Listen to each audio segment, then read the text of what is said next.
மகளிருக்கு உரிமை பணம் தருவோம்னு சொன்னோம். உரிமை பணம் கொடுத்து கொண்டிருக்கின்றோம். நம்முடைய மாவட்டத்தில் கிட்டத்தட்ட 4,50,134 மகளிர் குடும்ப தலைவிக்கு மாதம் 1000 ரூபாய் வழங்கி கொண்டிருக்கின்றார்கள். இப்ப விடுபட்டு போனவங்களுக்கு முதல்வர் ஸ்டாலின் திட்டத்திலே முகாம் நடத்தப்பட்டு இங்க நடத்துச்சா வந்தீங்க அவங்க நடத்த அண்ணா நடத்துச்சா முகாம் நடத்தப்பட்டு அதை பெருக்கிட்டு நம்முடைய மாவட்டத்தில் கிட்டத்தட்ட 70,000 பேர்களுக்கு விண்ணப்பம் கொடுத்திருக்கிறார்கள்.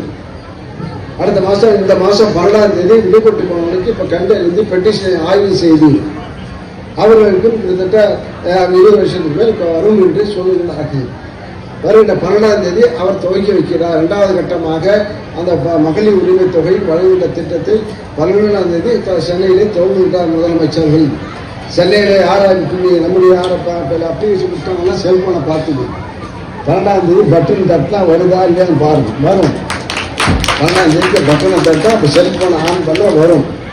12ஆம் தேதி துவங்குகிறார்கள். இது யாராச்சும் செஞ்சாங்களா? இது இப்பதான் இப்ப மாசம் சாதாரண சொன்னாங்க. இப்ப அன்புமணி ஐயா சின்ன பிச்சை காசு 1000 ஒரு கட்சி தலைவர் சொல்லுகின்றார்.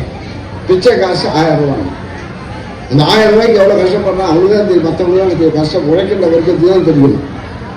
நடவு நடுவுறாங்க, விவசாயம் பேசுகிறாங்க, வீட்டு வேலை செய்கிறார்கள். இவர்களெல்லாம் செய்ய தெரியும். இந்த 1000 ரூபாய் பணத்துக்காக மாசம் 4 பூரா கஷ்டப்படுறாங்க. அவர் சொல்றாரு, அன்புமணி ஐயா சொல்றாரு, பிச்சை காசு 1000 ரூபாய். அது எவ்வளவு திங்கராசு கொழுப்பு.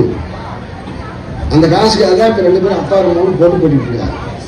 இந்த காசுக்காக தான் இப்ப அப்பா அம்மா வேற ஒன்றும் கொள்கை கிடையாது, இட ஒதுக்கீடு கிடையாது, பணம் ஒதுக்கீடு.